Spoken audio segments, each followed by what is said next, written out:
Hey, everybody. Welcome to Table Talk. Thank you for joining us tonight. My name is Stephanie Rivers. I'm a team member at Reimagine, and I'm honored to welcome you guys all to the table tonight to meet a panel of distinguished men to talk about the very deep grief and necessary healing of Black men. A little bit about Table Talk. Table Talk was created last fall as a part of Reimagine's Justice, Equity, Diversity, Inclusion Initiative, also known as JEDI. We sought to create an honest, lively, and unscripted conversation where Black, Indigenous, Latinx, Asian, LGBTQ, and all other marginalized and underrepresented communities could share their own unique perspective and truth via a wide array of subjects relating to how we live and how we die in our respective communities. Although created and for individuals by individuals in these communities, everyone is welcome to listen, learn, and participate. So, thank you guys all for being here tonight. Also, as most of us live in the United States, some of you may be aware that this land is known as Turtle Island by the Native Americans. So, please join me in acknowledging Indigenous communities, their elders, both past and present, as well as future generations. This land acknowledgement demonstrates a commitment to beginning the process of working to dismantle the ongoing legacies of colonialism. Just so you know, I'm on the lands of the Kiowa Comanche Apache in the state of Oklahoma. And if you're curious what lands you're sitting on and you're located at, check out the link that we are going to post here in the chat just shortly. And finally, if you have to drop off at any time during the programming, just know that we will be sending this recording out after the event via email. And then finally, before we jump into it, I also want to thank the John and Juana Harmon Foundation for their unyielding support of Reimagine and all of our JEDI programs. They are the ones who make this program possible, and we're really grateful for their support. So before I introduce you to our guest today, I'd like to engage you in answering a simple question. So we're going to launch a very quick poll here. And it's, do you think this Table Talk series is helping to advance healing in your community and or other groups impacted by inequities and injustices? So we'd love to hear more from you after the event about your experience. So please stick around for one more question and a final concluding poll. And I really do appreciate you guys all answering this question. This is wonderful. Thank you for being present and open. Great. So I want to introduce our speakers so we can get started with this talk tonight. Very excited to hear these voices. Marcus Banks Bay, James Harris, and Dr. Hassan Johnson.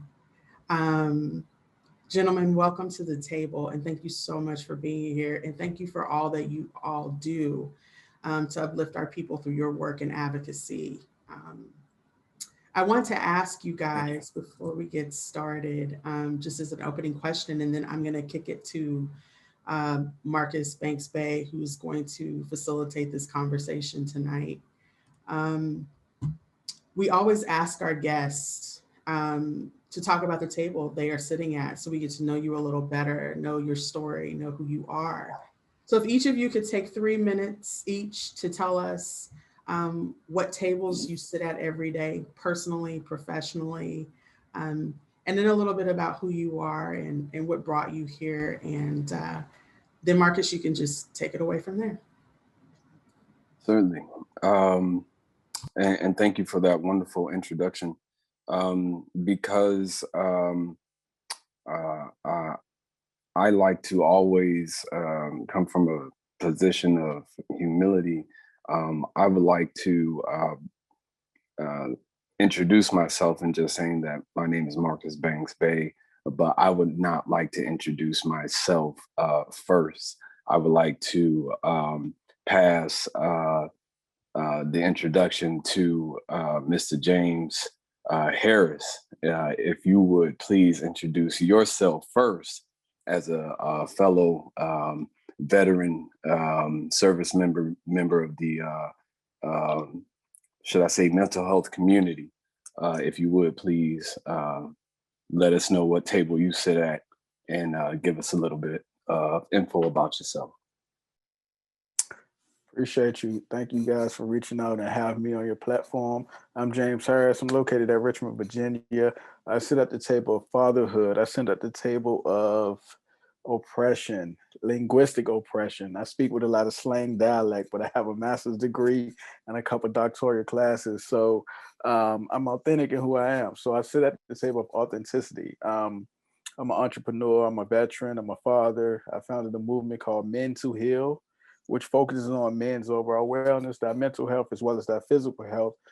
Because I know during these troubling times, men need an outlet. So not only do I provide therapy, but I provide a host of other resources for them. And I also published a book called Man Just Express Yourself, which is an interactive planner guide for boys and men to better express themselves. You can get that on Amazon, Barnes and Nobles, Target, Walmart, pretty much anywhere books are sold. Of course, my website, mentoheal.com, mentoheal.com. It's a host of other resources on my website as well. You can reach out to me. You can also subscribe to my YouTube channel. It's a decent platform for the males in your life, dealing with adversity during these tough times. So that's who I am. I sit at the table of healing and helping others.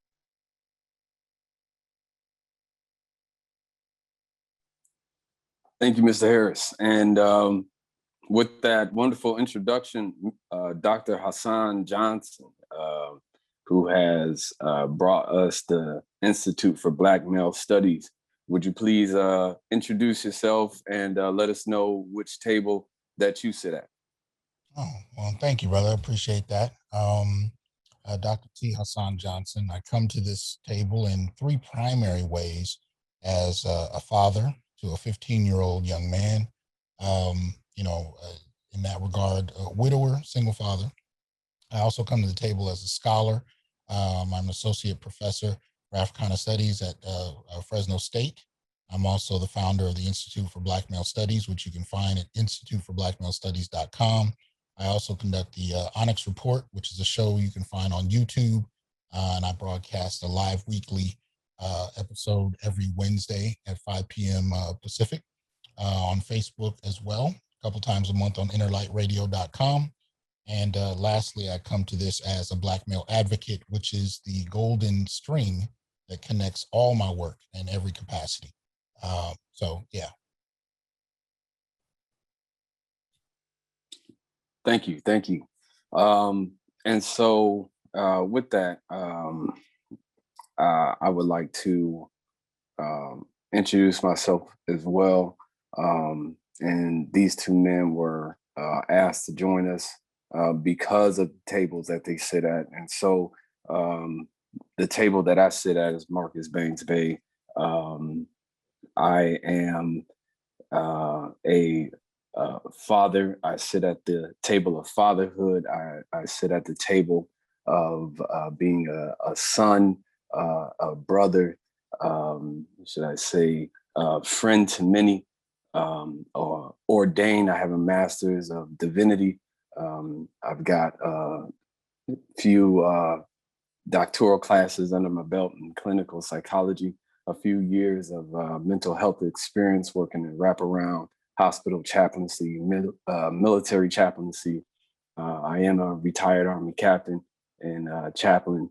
And so with all of this multifaceted experience, the idea between pulling these wonderful speakers together is engaging this conversation because the conversation is rarely engaged for us.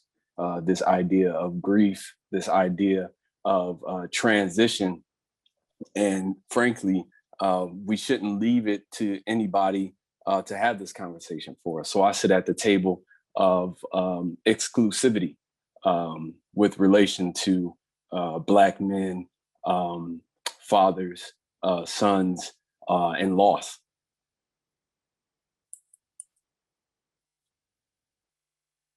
Stephanie? Awesome. So, Marcus, you can just take it away. I will start and just kind of get you guys going with a question here. And that's really just, um, you know, there's this note that, the social injustices of 2020 really kind of brought out a lot of um, the questions around the history of being Black in this country and what that meant, ancestral trauma and things that have gone along with that.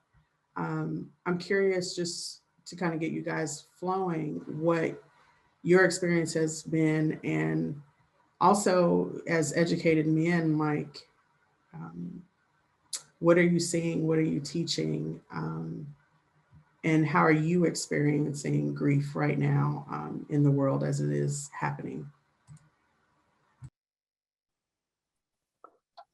Well, there's this piece with grief that I don't believe much of um, us as a people, Black men in particularly, have been able to really dissect. Um, a lot of the pain, the anger, the sadness, and what may feel like the crazy is a byproduct of grief. Um, I experienced the loss of my brother to suicide well over 15 years ago. And what I didn't understand was the grief process associated with that until my mother and father and family um, in, in unison went to a grief counselor that was provided by the city of Cleveland because he was a firefighter. And so engaging in that process was new with respect to understanding stages of grief or just simply talking through collectively those particular feelings. But it didn't resolve how I felt. It just brought to the surface those particular feelings. It was only until later on in my career that I was able to really process those things. The stages of grief, which is the shock, right? The bargaining, the anger, the sadness. And I'm not saying it in sequential order because it doesn't always go in sequential order. But ultimately, there has to be a level of acceptance. Where we're at as Black men in the US is no level of acceptance because no one is really able to have that dialogue. So with Dr. Johnson, the invitation was he's had a great level of experience. So I like to get his take on his processes. Processes in terms of resolving or experiencing and navigating grief. Um, on a personal level, I experienced it in a couple ways. As I mentioned, as a widower, as of 2009, the process of losing a spouse is something that I didn't think would happen until I was well into my 60s or 70s, at least. So I was in my early 30s when that took place. So that was awkward. And I found I had more in common with men 3 times my age than I did with my own age group. But grief in that regard hangs around in a particular way because as a father, you then have to deal with it from a child who doesn't remember his mother. And so there are a million ways that presents itself, from waking up at 2 a.m. where he's screaming because he can't remember the way she smells, to navigating elementary school projects where they're painting pictures for Mother's Day. And he's the only one sitting in class with nothing to do. You know, so it presents itself in a million different ways. And even now at 15, it's far more subtle, but it comes up, I think, in relationships with girls. You know what I mean? So these kinds of navigations, this way of having to be open and attentive, while at the same time regarding, you know, how these things can hit you when you least expect it. And you have to be careful not to project and distract yourself from dealing with the weight of that on you in your own life. But then to, you know, especially in regard to the type of research I do, to look at the 200 to 300 Black men killed by police officers every year.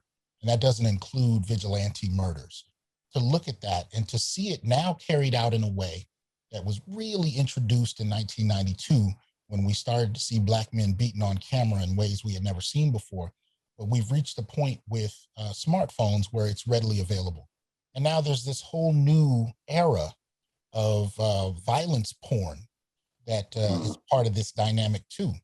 So trying to navigate grief and be authentic to that while watching men that look like me, that look like my son, die, or you know, experience extreme trauma, while knowing that for some people it's a game, some people it's interesting to watch, and then again, there's a whole nother group, so to speak, that's come about where this is a matter of gaining political points. It's a matter of politically mobilizing others on the deaths of Black men. But the irony there is that Black men are the last to benefit from it.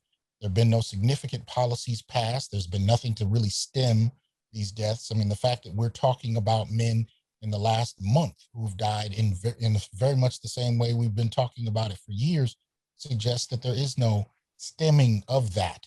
So what I think grief on a societal level for me as a Black man and as a researcher and an activist on behalf of Black men, what it ends up being for me is rage. You know, rage on multiple levels, a very calm, cold rage, and then a very heated one, depending on the day and the context. But these are the kinds of processes that we have to navigate on a variety of levels. And of course, I only mentioned a few, just the ones that immediately came to mind, but I bring them up to speak to the nuance that's needed to address the contexts and the layers that it presents itself. And I try to, in my work, give Black men the vocabulary to articulate a variety of responses to different levels of that experience, of that aggression that we experience. And so that's my aim with my work, to give Black men the vocabulary to speak out and identify the problems, the issues, and of course, the grief that comes with our everyday experience.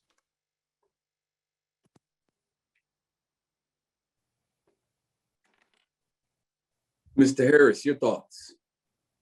Because you've done a lot of work with, I mean, just a lot of work. I'll let you name it. Yeah, sure. I mean, I think it's important though that we do highlight the stages of grief because of, you know, this platform, somebody may be experiencing grief now. And I think it's also important to highlight the fact that people aren't able to process, because as soon as we start one stage, we tend to get stuck there because there's somebody else in the news, or, you know, we're suffering another loss. So just to put context to it, the most 5 known stages of grief is, of course, denial, anger, bargaining, depression, and acceptance. And again, there's no particular order that you can do these phases.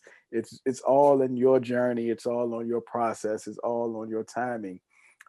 Sometimes people tend to get stuck in different stages. And it's also important to know too that as a Black man and as somebody who's serving other Black men, the depression one often gets overlooked because depression looks different in men. So if you out there, you got a son, a brother, a father, or something like that, it's important that you are able to identify these things, because he potentially probably wouldn't just articulate verbally his feelings or his thoughts surrounding where he is, whether it's depression or grief or trauma. So you definitely probably have to find different resources, get creative, and use different tools. And also with grief, like the variation can change. You know, grief, it affects everybody differently from time to time. You can be in a stage today and be good, and then tomorrow you can have a repressed memory that come to the forefront. So all of those things are important to remember. But make sure that you acknowledge your pain, you know, so accept the grief, move on. And just because you move on faster than somebody else doesn't mean you're not still grieving, or doesn't mean that you don't care. So, you know, it's a lot of different stigmas and myths surrounding grief. So it's important that you understand that as well. The grieving process has no time limit. So grieve as long as you need to.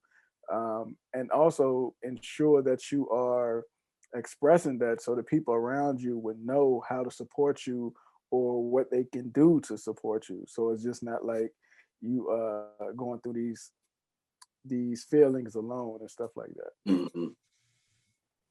Yeah, I appreciate you going through those 5 stages and pinpointing a lot of that, because there's this piece where, and this speaks to the whole, right? No matter what color, what race, creed, or race, or whatnot, grief is a byproduct of loss. And loss is experienced at any particular level, right, within the human condition. And I speak to this in the book that I've written, Dig Deep, and it's going through publishing right now. And you can find more about that on my website, which is marcusbanksbay.com. And the idea behind loss is difficult for us to truly understand because of the inevitability of loss, right? I learned this as a hospital chaplain, that the reality of life is also the reality of death. And it's very difficult for us to have these conversations in the Black community, right? Now, it's difficult because of the traumatic history that we've experienced in, should I say, the past 500 years with respect to our genetic history, our physical history, mental health history, and so forth. But it is not to say that because we have the conversation that we should give in to the superstitions that might come with the conversation. Let it be known that because you talk about it does not mean it increases the chances of it happening. Let's dispel that. We have to have these conversations. That's number one. Number two, talking about it is going to invoke some feelings with regards to it. So we have to acknowledge why we feel a certain way when the conversation presents itself, right? So we have to recognize that the birth of a child, right, it might bring some joy, but it's still a painful process if you think about it, right? It's the orientation of the mind with regards to the journey. The point that I'm making is loss is the same thing. The grieving process is the same thing. Because a child loses a fire truck, the adult may dismiss it as something insignificant, but the child is falling apart. You still have to be present for that child, because one day that child grows up and has not entirely grieved that fire truck and crashes their car, and that fire truck then becomes that car, and they're still falling apart, and they overlap, and those feelings have not exhausted nor become that acceptance which they needed. The point that I'm making is it's a very deep-rooted process that has to complete itself. And this is where we are in this 500-year journey and struggle. If we can't complete these conversations as fathers to sons, fathers to daughters, mothers to sons, mothers to daughters, and so forth, if I'm making sense there. Any thoughts to that, Brother James and Brother Johnson? Well, one of the things that comes to mind when I listen to James bring up the 5 stages and what you just broke down in regard to, you know, healing of some fashion, right? Especially when James mentioned the 5th step of acceptance, wherever that is for you in a given situation. Part of the difficulty with that and the fire truck, if you will, is that the question has to come about at some point. When you're dealing with grief about the loss of someone or something, most of the time we're talking about one static thing. And what we're saying is that the grieving continues beyond that. It is a process in motion.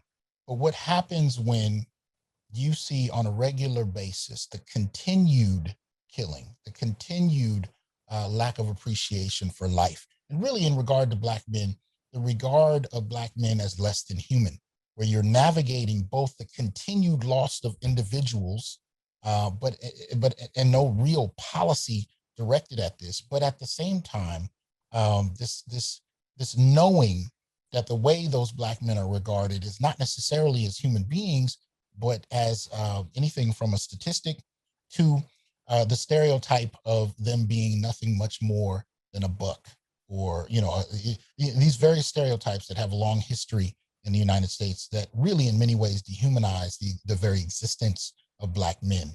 And so how do you regard that? How do you heal from that? How do you gain acceptance in this process with reference to something that continues to happen?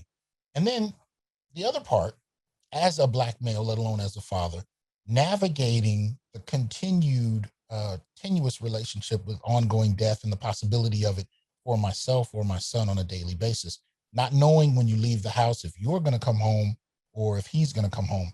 One thing I can say in the last year during this pandemic, I've grown extremely spoiled in that my son is in the back room going to school online. Now, we know that that's not necessarily the best thing for children educationally. It's really not the best thing for anyone just to process the world through devices, especially for a whole year. But one of the things I noticed in that process was for the last year, I didn't have to worry about where he was. My son is 15 and 6'7". At any point in time, somebody can take one look at him, and instead of seeing this kid that loves to play video games, or this kid that, you know, I remember when he told his first lie and I tried not to laugh in his face while he did it, they don't see that, right? They just see a very large, man. And don't let it be at night where he's walking home from the bus. You know what I mean? And we haven't even gotten to a police officer and what that whole process may look like. My point being that in this last year, I've grown spoiled with not having to worry about that. And as he's recently returned to school for a couple of days a week, I'm reintroduced to that fear. And it's also a fear that I haven't had to process for myself either, because I stopped leaving the house for a good period of time and sheltered for the last year. So these kinds of reintroductions just kind of open us up again to the ongoing reality. And this is what James Sedanius talks about in his social dominance theory, where he talks about targeted outgroup male hypothesis. What he's really getting at is the way in which Black males have been targeted in a manner that you really only find with Native American men, right? Just an unprecedented level of hostility that has continued on for centuries. And we know it, and yet at the same time, we accept it as par for the course. It becomes white noise in the background to our daily reality much of the time. And when it does hit the news and people protest and it gets loud, I question how much of that actually changes the reality for Black men, what comes out of it. One of the things I'm seeing is, political advancement for many other groups, but Black men themselves. So, those are things that I want to add to the discussion in terms of navigating the nuance of this complexity. And from what you guys both said, a lot of people don't know that in theory, all of that is complex trauma. We're being constantly re-traumatized by what's taking place within the news cycle. And for those who don't know, trauma is a response that deeply distresses and disturbs your like overwhelms your individual aspect to be able to cope to different scenarios. It causes you to feel helpless, diminish your sense of your ability to feel a wide range of emotions. So a lot of people don't know also that you don't have to be experiencing the trauma yourself, but trauma can come from something that you're witnessing. So repeatedly seeing these things on the news or hearing them on the radio can be traumatic. It can re-traumatize you. And trauma itself has so many different stages and signs within them. Some of the emotional signs within trauma is, of course, the sadness, the anger, the denial, the fear, and of course, we got shame. But when you get into what we're seeing now with the younger kids and some adults as well, that trauma manifests itself, then escalates to nightmares, insomnias, difficulties in relationships, emotional outbursts. Um, and then now, probably within the last 10 to 15 years, a lot of professionals now know that the body and mind is one, opposed to looking at them as two separate entities. So you got some physical symptoms of trauma as well: the nausea, the dizziness, change of appetite, headaches, gastrointestinal issues, hypervigilance, being easily agitated, your central nervous system. All of those things play and factor in the fact that heart disease is the number one killer among African American men. So we battling two different things. We're hyper vigilant, we're overstimulant, heart beating fast, sweating, all of these things, in addition to all of the other physical illnesses that we can potentially have. And then we got the Injustice Act. So it's a lot. So we definitely have to have more safe spaces for men to be able to process different things. And if we don't treat that trauma immediately properly, it can then diverse, of course, and escalate into something like PTSD, which is post-traumatic stress disorder. And from there, you can get a wide range of different things that can be dissociative disorders. You can have depression that stem from it, substance use problems. Just so many different things can come from not acknowledging or processing those traumas when they occur. And the difficult thing is, like, people now within society has become numb and desensitized to it because we constantly see it. It's like the norm. I deployed to Iraq and Afghanistan. So just riding through those countries and watching the little kids continue to play soccer, while we're getting hit with an IED or while we're getting shoot at and stuff like that, that's not normal. That, like, those things aren't supposed to happen. But to them, it's normal. That's what they're used to. To them, it's a part of life. So my fear is here, we as a society and as a community are going to get numb to that. Like, if something happened in the news, oh, it's another day. It's Wednesday. Of course, somebody got, like, that shouldn't be a process in which we get used to. But now we're so conditioned to it. Like, think about the school shootings. It's one like every month. And, the fear is not there. Like, the adults fear it, but the students themselves don't really fear it no more. Like, now I'm going to school. We'll see what happens. It's a whole lot of different emotions and a whole lot of different things that we can continue to process. Yeah, you really brought a lot of realities back to the forefront, and how, if you will, the social consciousness with relation to these events, if you will, these injustices are having an effect. One thing I'd like to bring to the forefront is what is in fact changing, right? Because I would like to point out that from the walks, from the boycotts, from the protests, right? From the marches, good Lord, from the assassinations, we have seen so many injustices done and so much work that needed to be done. I would like to acknowledge just one thing that white supremacy and extremism has been denounced from the top. And that, in my opinion, is positive. That anyone can stand on a platform and say and use those terms, right? And be able to, should I say, not be marginalized, because now the government, if you will, is denouncing that. Whereas before, had you attempted to do that, whether you were in uniform or not, you weren't able to do that. You'd immediately be a target. Dare you not even come close to saying something like that, right? So in 2021, whatever took place recently, that is now a social shift. One. Number two, there has been a progression.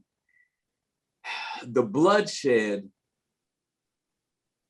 is not what we want to see. Answers is what we want to have. How do we protect our sons? How do we continue, right, to have these conversations representative of, should I say, us, because we're the ones that's getting killed, but not so much in saying that our mothers, our daughters, our sisters can't defend us.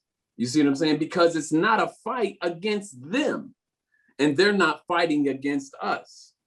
But in this space right here, we are responsible for bringing up our sons in a healthy way so that we don't continue to re-traumatize them, right? And we don't say, well, it's a fight against them. No, or should I say our counterparts, our female counterparts, because it's not.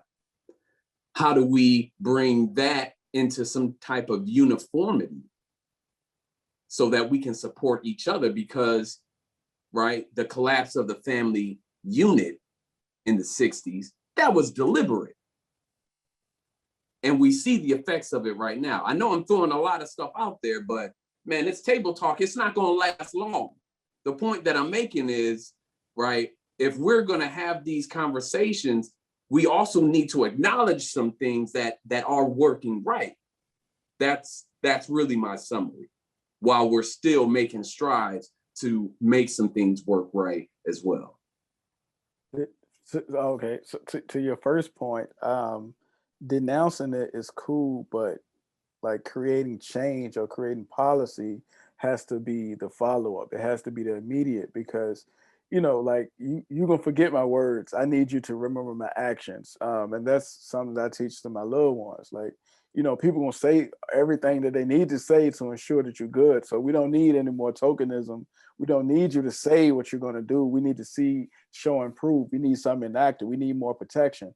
To your second point, I think when you said we're giving the women a certain, so that whole thing, I think it can be summed up as a form of displacement, right? So even in the workplace or in the community or wherever we are, we can't lash out to those other individuals who are giving us the actual issue. Like, you can't yell and scream at your boss. You can't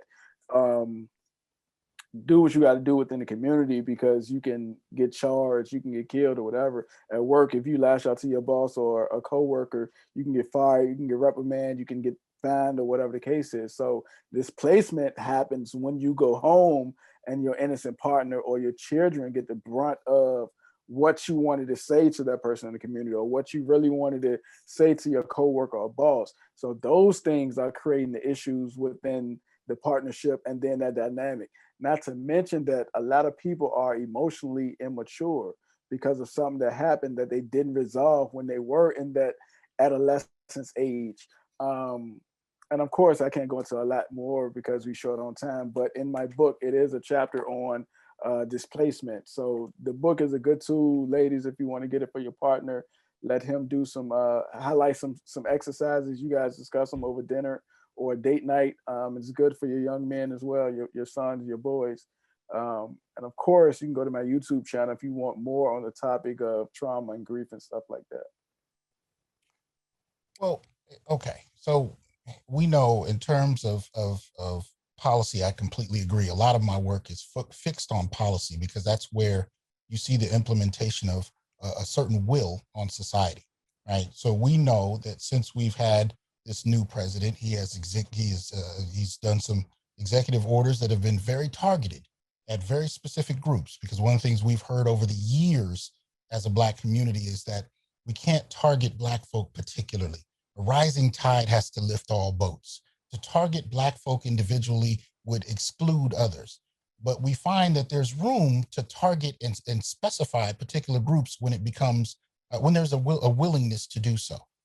So Biden has done so very recently, but there seems to not have, there doesn't seem to be the same type of political will when it comes to creating, say, an executive order that protects Black male life.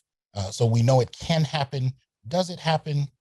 You know, that's the question. And for me, I would need to see that in regard to this issue of whether or not, you know, we've really experienced a significant shift. I need to see what it looks like on the ground.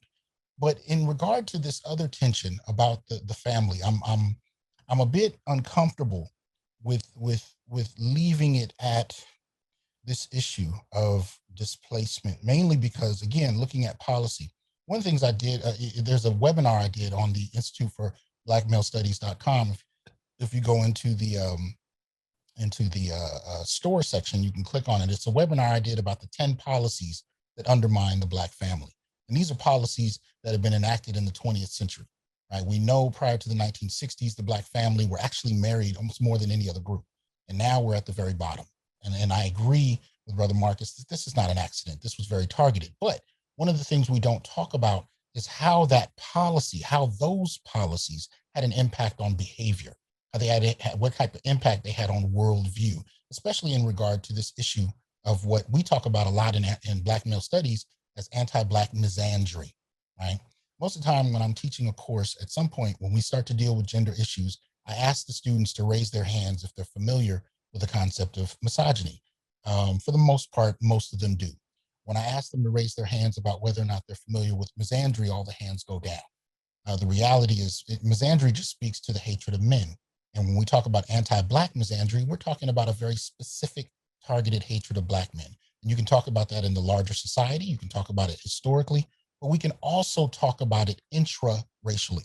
And in that regard, the hatred toward Black men can come from Black men themselves, for that matter, but in many ways has been propagated and reinforced by decades of policy, right? Policy that has, over time, impacted the perception of Black males. And so sometimes, many times, what Black men are navigating is not just whether or not they are taking out their anger on somebody, but they're dealing with a very systemic response to their very existence. And this is happening within households. This is happening within communities and neighborhoods. This is not an isolated incident kind of dynamic.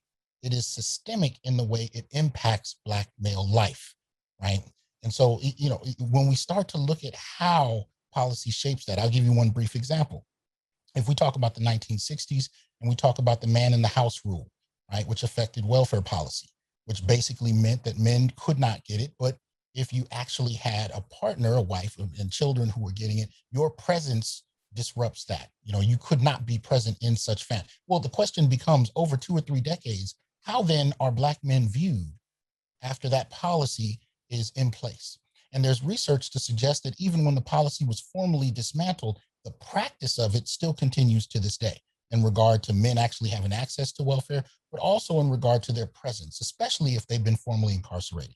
So part of what I would want to do in this regard, when we start to talk about these tensions and we look at the family, the reason I approach the family in particular in reference to policy and this whole issue of anti-Black misandry, the reason I approach it in such manner is I'm actually talking about white supremacy, but white supremacy as implemented by policy in the Black family itself.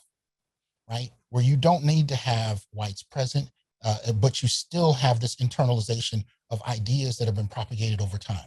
And one of the things that many of us are starting to identify are the ways in which boys and men are starting to become absent, invisible, and background noise in the context of their living reality.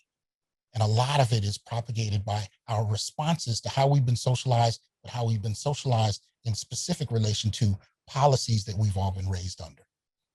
Yeah, not only have we been socialized to those things, but it's more like a condition, and the cycles continue to repeat. Because now, if the government, can feed you, I don't like. So my motto is like, I want to be able to feed myself. I don't want to put nobody in a position to where they got to feed me, because then, of course, they got the opportunity to be able to starve me, and that, of course, is how the government views it. I'll give you this. I'll give you this.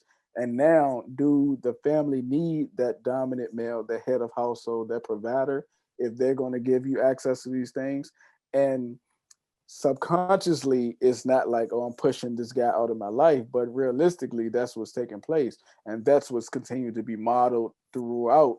Even if we look at the communities, the inner city urban area communities, where men often can't be on the lease, in certain areas. They can't display a certain dress and a certain wear and be examples to these young boys based on those simple facts. So those are different migrations and issues that often are talked about, but they are written in policy to prevent.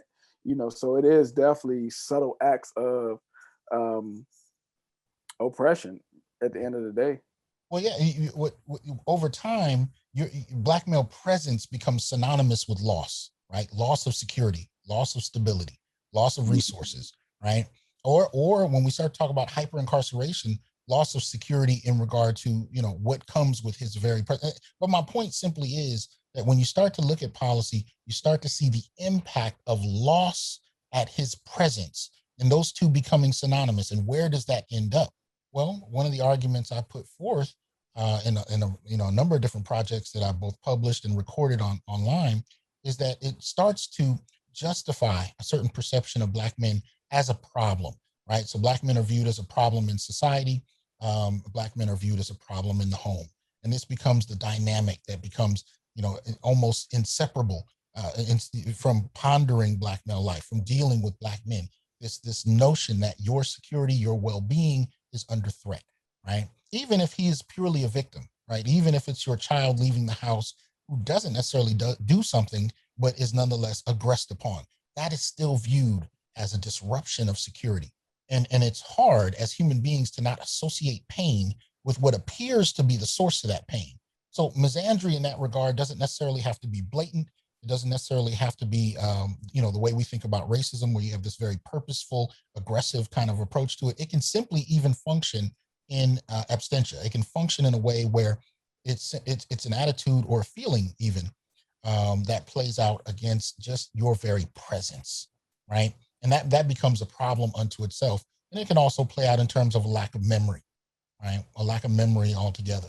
But anyway, Well, it also exists, and I appreciate so much, should I say, detailed information, how you both really broke this down, not only, should I say, politically, familially, right, historically. There's a piece here emotionally that if an individual is made to feel worthless, right, and have no value, right, it is a threat to an individual's identity. So now we're going into something psychologically. And if anything is a threat to especially someone's identity, think about threat analysis or behavior and emphasizing someone's position, right? Just simply the ego, right? And responding in a threatening way. Now we're talking about domestic abuse or violence or disturbances. And then, of course, now we have reason for an individual who does not have a particular way of expressing himself or was raised in a particular way. Because remember, not there was a particular portion of society out of Greco-Roman civilization that stated you could beat your wife. That did not come out of any type of African or should I say West African, East African tradition. Okay, so when we are talking about a diasporic reality, we're not talking about something that grew into or out of an African system. Let's talk about slavery. Let's talk about the way that we were indoctrinated into control of one another.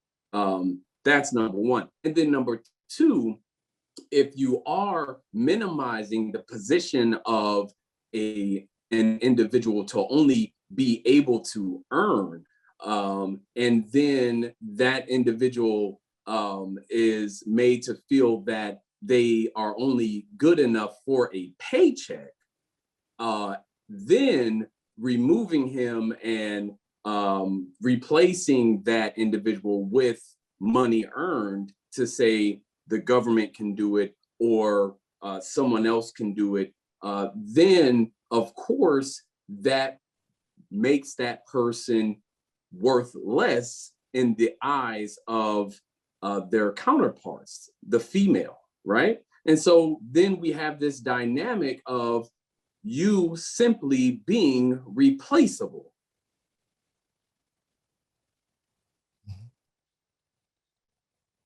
Right. Well, I mean, when you start talking about worthlessness and linking that really to different forms of trauma, you're dead on. I mean, one of the things that I talk about in my coursework, with my students, when we talk about worthlessness, one of the things I attach to it is, the legacy of stereotype, as I mentioned before, but in a more nuanced way, right? The ways in which we've grown comfortable with certain assumptions about Black men and how that can disassociate, how we can, disassociate ourselves from these men and their experiences and leave this distance intact, right? So when I talk about, stereotype disregard, it would be, say if we okay, so you brought up intimate partner violence, right? Black men in many ways have been made the face of intimate partner violence. Black men and aggression and domestic violence or intimate partner violence are almost synonymous. But if you read Dr. Tommy Curry's The Man Not, what you find is that not only are Black men and Black women equal in regard to the extension of violence, and meaning in Black communities, intimate partner violence is bidirectional. It's almost equal to the number as far as the case. But there's a period of time in the early 1980s where actually Black men had a lesser number. They were actually less than Black women. So, but we don't think about those things because the stereotypes regarding Black men, push us to leave them in this position of being boogeymen and monsters when the data is showing us that that's not necessarily the case. And, and such even applies when you talked about intimate partner homicide. The numbers are ridiculously small, and yet less than 1% of Black men who commit these crimes become the face of Black masculinity as a whole. So when people talk about intimate partner violence or homicide, the face of Black men, it's inseparable in many ways, despite that Black men are not necessarily, performing these acts. And even when you start to talk about rape, and I appreciate that you brought up slavery as well in that context, whether talking about in the past or now, there's a whole conversation about Black male vulnerability, right, that we're not having. Black men were, what was unique about the Black male experience during slavery is not only were they violated sexually by white men, but they were also violated sexually by white women. And most of the time when we have these conversations, we think about Black males and sex, and the range of responses is, somewhat when they're vulnerable, but maybe there's even an erotic lens to it. So there's a whole porn industry that's built on this narrative of Black men and white women during slavery. But the reality of it was over 90% of the lynchings that took place up to the mid 20th century involved some sort of mutilation of genitalia, mutilation anally or the genitalia itself. Right? And when you start to talk about white women in particular, what they would often use is the threat of proxy violence in regard to lynch mobs if Black men didn't provide service. So Black men were violated by both white men and white women, even though they're not discussed in such fashion. But when you bring that conversation up about sexual vulnerability to this day, up until 2 years ago, over 2 million men in the United States were incarcerated, right? And of that, about 2013, there were over 800,000 Black men incarcerated. Statistically speaking, this group was violated in more ways than people can imagine on sexual grounds. I mean, America is the only country in the world where men are actually raped more than women. And that has to do with incarceration, because you had about 200,000 women incarcerated, you had over 2 million men, right? So the rates of rape were through the roof for men in a way we not imagine and we haven't seen around the world. But statistically, because Black men are incarcerated more than other groups, they were violated and more. for longer periods of times than more than any other group. Absolutely, for longer periods of time. And so when we factor these things together and we really begin to ponder both the history and the contemporary realities of Black male vulnerability, whether it is to intimate partner violence, homicide, rape, sexual assault, these areas are still in many ways unspoken. And there was something that James, I think it was James, mentioned a while ago that I appreciated when he talked about safe spaces. And then when you're done, Dr. Johnson, we're going to take it to the audience for Q&A. Sure, I'll be brief. All I was going to say is, I think I agree. Safe spaces are extremely necessary when you look at this legacy we've been talking about, but there's been a diminishment of them, right? One of the things that's become popular, especially in the last few years, is this idea of toxic masculinity. And with it, this kind of subtle notion that male spaces need to be, they need to be disrupted. They need to be dismantled because they are inherently a problem. This is based on Victorian models of gender where women are considered inherently pure, men are considered inherently problematic. So thus male spaces are inherently problematic and they need to be disrupted so that they don't continue to produce and manufacture problems. But the downside of not having those male spaces is that you don't have spaces for healing. You don't have spaces for reconstructing the well-being of both individual and collective Black men. So whether you're talking about the barbershop, which is now both a barbershop and a salon, whether you're talking about the boys club, whether you're talking, all of these spaces have been dramatically undermined to where they virtually don't exist. And if you're talking about Black men who've experienced intimate partner violence, there are no shelters for them to go to. And that goes for men in general. There are no shelters. There are no spaces. The real shelter for Black men who've experienced this, or men in general, is prison. So we have to be able to create these safe spaces to produce what we're talking about, healing. So just to add to that, I think also those conversations take place within proximity. Of course, the numbers are more rapidly and expand more on a macro level when you're talking to somebody who look like you and from the same area in which you're from.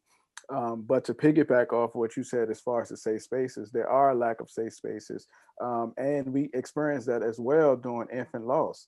Like soon as something happened as far as like the infant loss, I interviewed somebody on my YouTube, a guy on my YouTube channel that experienced infant loss.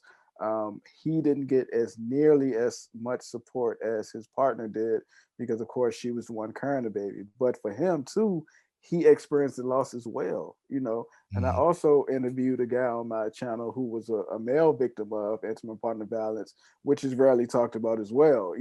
And it's a limited amount of resources and shelters for him as well because he's the man. So a lot of those things has to start changing. And I'm a male with a daughter, so when she was younger, it was nowhere for me to change her diaper because those bathrooms for families, it wasn't male friendly. And of course, I didn't want to take her into the male bathroom with all the stalls and stuff like that. So I think now the shift has started to, as more people talk about it, hopefully it's not a trendy situation, it's a more conducive situation to people actually healing. I think everything should be better. But then we also have to add what you and I discussed the other night, James, when we talk about the public remembrance of Black men as fathers who are dealing with sons and children in general who've been violated. One of the things we talked about was the National Democratic Convention a few years ago, where Black women were brought up as mothers of the movement, and there was no acknowledgement of the fathers whatsoever. There was no collective public acknowledgement that men can grieve, men feel loss, and that loss can be devastating. There's no collective remembrance of that. There were no fathers of the movement kind of moments, especially any that were put up on stage, put up in, and I don't mean stage just literally, I mean even a figurative stage where they're propped up and put in, forth for the public to engage. There was no space for that. And as a matter of fact, that's one of the things we've been seeing since 2015. When we start to see the loss of Black men, there's this immediate transference to mothers, daughters, wives who've lost their husbands, sons, and whatever. No acknowledgement of the fathers, the sons, the brothers. These men's responses to this are invisible. They're not regarded. They're not thought about, especially when you start to talk about an activist movement that has actually asked that Black men accept not being able to take any significant leadership in the organization because the movement now needs to stand, for others to represent. But they're talking about Black male loss at the same time on a regular basis. Problem. Yeah, which will continue to take place, not out of anticipation, but because of expectation. We see that our lives continue to be minimized and, should I say, dismissed in the open, right? So there's this piece where the Black male again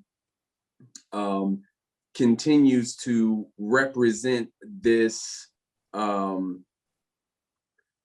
not simply a problem, but some position that is threatening not only to an establishment but to a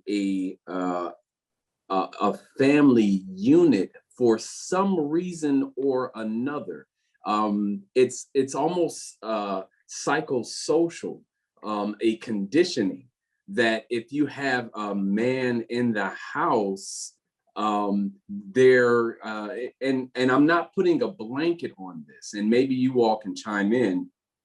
In today's times, there is an idea that the Black woman must be settling. Have you all gotten ear to this? Mm-hmm. Yes, like there's something almost wrong here, or you got the bottom of the barrel, or well, what's he got, or is he hiding a felony, or he's too good to be true, something, what is it almost? Yeah, That's that part of that misandry that he's talking about, though. Mm-hmm. Those things, men only think with their penis or whatever the case is. Those things are a part of those stereotypes. Boys be boys, and things like that. So I debunk a lot of those things too in my book. Just to have places for people to not only question themselves but to internalize and figure out, are those things actually prevalent? Because now with the thing that you don't want to do is live in somebody else's perception, like you should be, or in their grief, because there's something that they have lost that they have yet to accept, right? So we have to acknowledge the grief that we have, should I say, been able to accept and not dwell in theirs. To be able to say, one thing that I learned in my clinical chaplaincy, acknowledge our own issues and not accept someone else's, right? Especially as Black men. These are projections of others, right? well, yes. And I think one of the reasons that this new and developing field of Black male studies has shifted toward the empirical is because people have gotten very comfortable again with the ideas we associate with Black men. But when you talk about this idea of settling, that's a powerful one, and it's an important one for us to talk about, because this is one that I've heard, having been raised in a predominantly female family. I've heard this quite a bit, and it's only gotten even more intense as I've gotten older. And it's more prevalent when you're in areas like San Francisco or LA or Atlanta or New York. When you're in urban centers, when you may see 3 or 4 women at a dinner table at a restaurant who make 6 figures, and we can have these conversations about we can't find men on our level. And there's this, this is tied to this idea of the trifling Black man. But a lot of times what people forget about that in our exuberance for Black female success, especially since we've seen a kind of corporate investment in this success, whether you're talking about Goldman Sachs, Google, MasterCard, Visa, these companies that are propping Black women up even further by targeting them. You talk about the pandemic, where I have still yet to find one small business grant or whatnot targeted at Black male entrepreneurs during the bulk of the pandemic, where businesses were falling through. Nothing targeted at Black men, but I saw repeated ones targeted on the basis of race, gender, and a subset for just Black women, nothing for Black men. So in our exuberance and seeing all of that taking place, it's easy to process this as Black male failure. But what people often overlook is that when you account for income from age 18 to 65, Black men actually make slightly more than Black women for those that are employed. For those that are employed. And if you look at the income levels over 6 figures, there's a slightly larger percentage of Black men who make 6 figures than Black women. Part of the issue, though, is Black men will, as men tend to do, will work in spaces that are not necessarily urban centers. They'll work blue collar jobs that'll bring them to 6-figure incomes. Those things are often not taken into account because we tend to measure this on a status level in regard to, say, white collar employment. But if you actually look at Black male labor, Black male income, they're actually doing better and worse than Black women at the same time, where there's a much higher percentage of Black men that are homeless, especially after incarceration. Even when they have housing vouchers, people won't rent to them. When you talk about the tent cities and places like LA, where this homelessness thing really kicked off before the pandemic, and the pandemic just set it off like a match to gasoline, Black men were already homeless at incredibly high rates due to post-carceral treatment. Yet at the same time, for employed Black men, they do better. So what does that mean? That means for every white male dollar, I think white women make about 75 cents, Black women about 63 cents. Black men who are employed make 68 cents. But when you factor incarceration, when you factor in unemployment, Black men actually make 51 cents, right? And in over 35 major cities, unemployment was at 40 and 50% for Black men. And that was before the pandemic. So what happens when you account for job loss in that context, right? So Black men are both doing better and worse, but we're comfortable with reiterating these narratives of Black male failure while ignoring the fact that even in terms of what we can research and avail and pull up, because recently the fall Bureau of Labor Statistics produced report, fall 2020, and it showed the same thing we've seen for years. Black men actually who are employed make slightly more at each age group than their own women. But we don't talk about it that way because we've grown comfortable with these narratives of lack when it comes to Black men. And we have to be able to challenge that with reality. Guys, I'm gonna just jump in here. Man, thank you.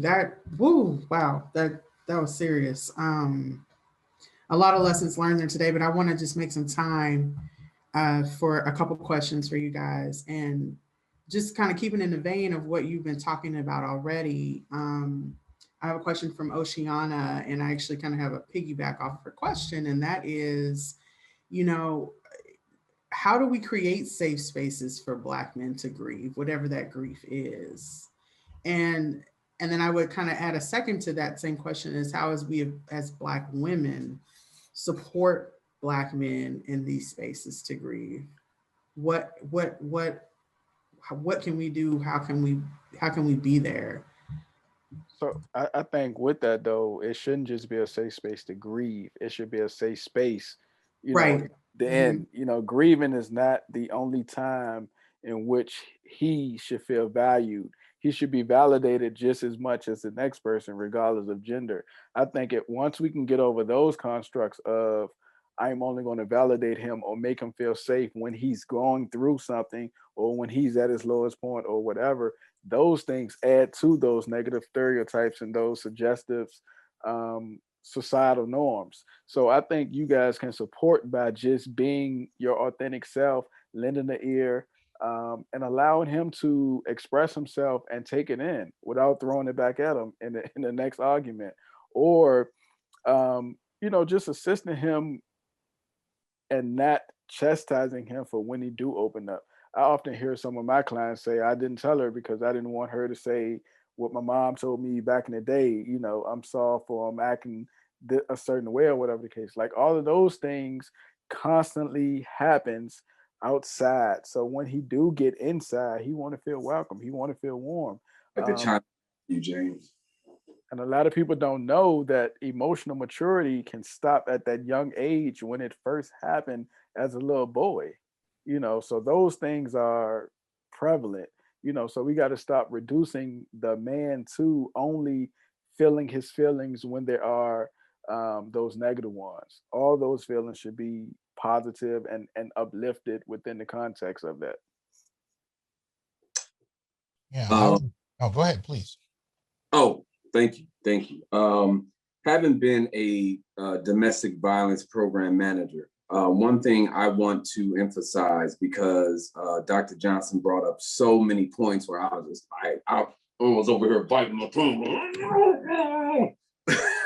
But mothers, be mothers. It's not your job to father your sons. Okay? Find patriarchal figures, healthy ones, uncles, father figures. You don't have to be that hard step on your neck, punching in the chest figure. No one does. Your son doesn't have to be punched in the chest. Let's start there. Let's be kind and gentle and loving and inviting to our sons, and show them how to healthily process their emotions, their feelings. Invite them. They can cry. They're supposed to. Being a man is the job of a man. Being a boy is what he's naturally supposed to do as a boy, right? So when my son is being goofy and being wild and being Marcus Jr., oh my God, I love that, because it reminds me of when I was that, and it feels so great. And then I remind myself, you know what? When it's time for him to be a man, yeah, we'll make it there. But give him the lessons that a boy is supposed to have from his mother and from his father, or that father figure or mother figure. I would emphasize investment and trust. On a societal level, I talked about the investments by private industry and even government in Black women. There needs to be a similar investment in Black men, starting from boyhood on. I mean, when nationally speaking for Black boys in terms of reading, math, and science, by the 8th grade, only 10% in reading and 12% in math and science are proficient at their level. This would not be accepted for any other group. And I would argue even for Black girls, but for some reason, we don't make the same adjustments for Black boys, and it needs to be made. And that means taking into account how they learn, how they engage, how they socialize, and not treating them like deficient girls, but treating them like boys. Right? I often use the term I've created, tactile learners. Boys tend to be more tactile in their orientation. They got to get up, they got to touch things, they got to move. It's not the same as sit, be quiet, and read. It doesn't work that way. But if you hold them to a standard that doesn't fit who they are, and then measure them against that standard and they fail, and this is happening to boys across race. It just happens that Black males are at the bottom of that. They also seem to be the group sent to special ed and hyper discipline in ways that other groups of boys aren't. But when I say investment and trust, I mean that investment on a societal level needs to take place in boys and men. And intra-racially within the community itself, there needs to be a trust in men. A good colleague of mine ran a rites of passage organization in Southern California for over 10 years. And he said the biggest impediment to that rites of passage process, the rites of passage organization designed to help Black boys transition into manhood, wasn't the state, it wasn't whites, it was overwhelmingly Black mothers. And it was Black mothers who, when hearing the difficulty their boys were purposefully being pushed through, wanted to remove their boys when their boys got uncomfortable. There was no trust in the men present who were enacting this, who were engaging this, and this idea that they were not trying to hurt their sons, they were trying to help their sons through a transitional experience into manhood, knowing what that manhood would entail. But there was no trust in that regard. So many a mother would pull her son. And then when he would see them 5 and 10 years later, you know, the stories of where the boys were at that point, you could pretty much predict. Now, that's not all limited to just the rites of passage, but that's a significant part, because part of that process was also for them to be introduced to mentors that would help them after their initiation. They were pulled from That's the happening, initiatory process. Doc. That's happening with coaching now. You know, Yes, yes. in the same context. Once that young one is met with resistance, they tend to be pulled out of the activity due to, you know, the parent um, feeling that it's being too overwhelming for the young one. But that's a sense of development. That's a sense of, you know, entering that stage of pride and leadership and learning. But by the time he's already removed, now he's learning, or he's being enabled in a sense of, you know, I'm gonna be rescued every Yeah, time I right. But Doesn't learn perseverance. right. But again, but the authority in the family is part of the process. And I go back to policy. We talk about no fault divorce. We talk about policies pushed for in the 70s. Black community at this point, nearly 80% of our children are born to single parent households. So that means more often than not, only about 4% of that are male. So men are not in a position to say, no, he needs to stay there. He needs to experience this difficulty, correct. because we don't, by force of law, have impact over the decision making. We often don't have custody. So when you start talking about family court and family court policy in terms of enacting divorce, child support, alimony, so on and so, these are, again, see, I don't like to trace these things to individual people who had bad experiences. I look at the policies that impact a wide, on a macro level, how we engage these ideas about, say, family as a society. And in the Black community, family, for the most part, doesn't include Black men. If you look at the work of sociologist Robert Staples, even going back to 1979, he said the three major institutions in the Black community, or two at the time, the two major institutions in the Black community were the church, the church and the family. And the one thing he noted about both is that Black men were not present. And that was 1979. It's only grown more significantly since then. So when we talk about something as simple as a football, like James was intimating, right? A young boy playing football or basketball or whatever sport, and it gets difficult. Well, what happens when you've had several generations, at least three, where Black men have been removed from the family? How does that play out for the boy, especially when things get difficult? And more often than not, neither the girls or the boys in the families understand what manhood is and don't know how to interact with it.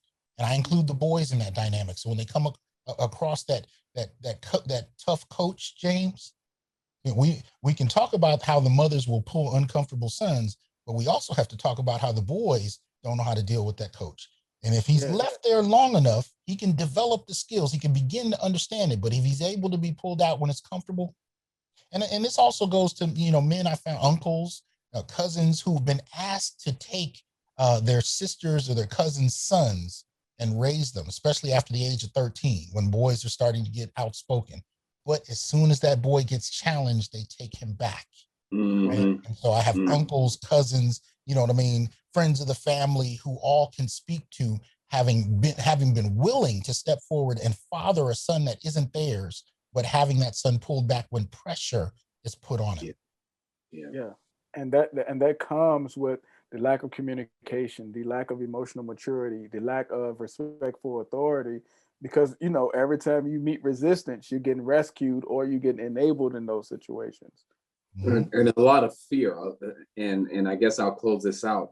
The fear of the matter really has to be addressed, right? And whether that fear is a byproduct of trauma response, the fear of just simply transitioning or growth, or whatever the case may be, we really have to meet our, should I say, fears eye to eye, face to face, and affirm and validate them, but also remind ourselves that we don't have to do this process by ourselves, right? Whether that be in our family, in our communities, and it really comes back to what our leadership potential looks like. And when it comes down to us as Black men in our homes and in our families, there's this piece where we ultimately have to provide voice and choice and share power, right? But in that idea, we have to add our voice to this also, because for years, for decades, for centuries, we've been silenced. And that's what I believe Dr. Johnson has been saying in this present day, this silencing, that though there's so much happening on the backs of Black men and dying, no one of us is speaking, right? And that's what needs to happen. Not only speaking, but doing and making things happen. Absolutely. One last thing I would like to add to this is, this obliviousness toward men, this misandry I spoke of earlier, is definitely spreading. Just 2 days ago, I had an experience with a Latina student of mine, and she asked if she could write a paper on her grandmother, and the paper was about the machismo that her grandmother had to deal with in her grandfather. And so I said, okay, I get this request about 40 times a year, so I'm kind of used to it. But I began to ask questions. And one of the things I found out was that her grandmother was a stay-at-home mother, stay-at-home wife, stay-at-home mother who raised 5 kids. The grandfather literally worked for 50 years in a field pulling vegetables. 50 back. I don't know if any of you have ever done that for 3 hours, let alone 50 years. He did this for 50 years, provided for a family of 7, including himself, to the degree where his wife never had to work. And his granddaughter, who's in college, the only word she could think to describe her grandfather who made such a sacrifice was machismo. And my thing to that is a profoundly disrespectful way of thinking about the men that make sacrifices for us to be here in families and beyond. And I'm not saying those men are perfect, but nobody is. But my point is, how do you disregard those sacrifices? And sacrifice is one of the things that men have been socialized to do for centuries. Sacrifice, chivalry, so on and so forth. Those are things, those are qualities that even problematic men bring to the table. But the degree to which all of that struggle could be disregarded so casually, that's the point I'm at right now and what I'm seeing in my classrooms, in society, in media. I'm seeing the disregard, the casual and the overt disregard for men and boys in a way I've never really processed before. And it is beyond, it is, across race, but it needs to be something that we identify and call out. Everyone, man, this is so powerful. I could listen to you guys for a whole nother hour, and we probably need to do another table talk on this because there's so many different little winding other subjects inside the subject. There's so much complexity here. But we are at time. And so I just want to stop us here and thank Marcus, James, Dr. Johnson for sharing your stories, sharing your wisdom. This was amazing. And I really would like to do this again. This was really, really thoughtful. So thank you. And everyone, please, in the chat, please share your thanks and love for Marcus, James, and Dr. Johnson as we go out tonight. Before you all go, I want to bring up a quick poll, one more quick poll question to ask you about your thoughts about this evening. Thank you again for all joining us. It's really important. These table talks are really important. This was Reimagine's way of actually creating space for people of color in different backgrounds. And it's one step in many steps that needs to be taken, which is really what you guys talked a lot about tonight. So thank you guys for taking the poll. If you could, the first question is, do you think this table talk series is helping folks? And then after this experience, would you recommend the table talk to someone else? So we appreciate your feedback. The more feedback you have helps us to be able to continue to design these programs and create these programs and spaces for people of color. So thank you for responding. And I also just want to throw up a quick slide before you guys go.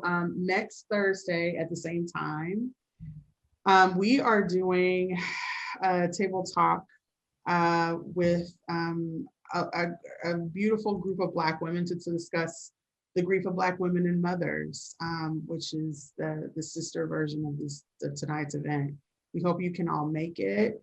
I'm really excited about this discussion, and it would be really great for you guys to show up and hear the different perspectives from each side. It's a really exciting talk that's coming up. And then there's also a long line of table talks. We now have table talks. Our first table talk for the South Asian community is tomorrow. We're also doing table talks for mixed race groups, LGBT groups start in May. And we're also working on our Latinx, Chicanx groups for the fall. So really excited to be continuing these programs on at Reimagine. You can learn more at letsreimagine.org/table talk. And then of course, these programs, Reimagine is a 501c3 nonprofit, so we really appreciate any support and donations you can do and give to help us out. It's because of supporters like you that we're able to put on these programs, so it's super important that you keep coming and support and tell others about Reimagine and the work that we're doing in this space. So I will leave you there. Thank you again, Marcus, Dr. Johnson, and James. Thank you, gentlemen. Lovely night. Done. And I appreciate you guys so much. Thank you, everyone Stephanie. have a good night. At Reimagine, yourself, Andy, Zubin. Thank you. Thank you. Thanks for having us.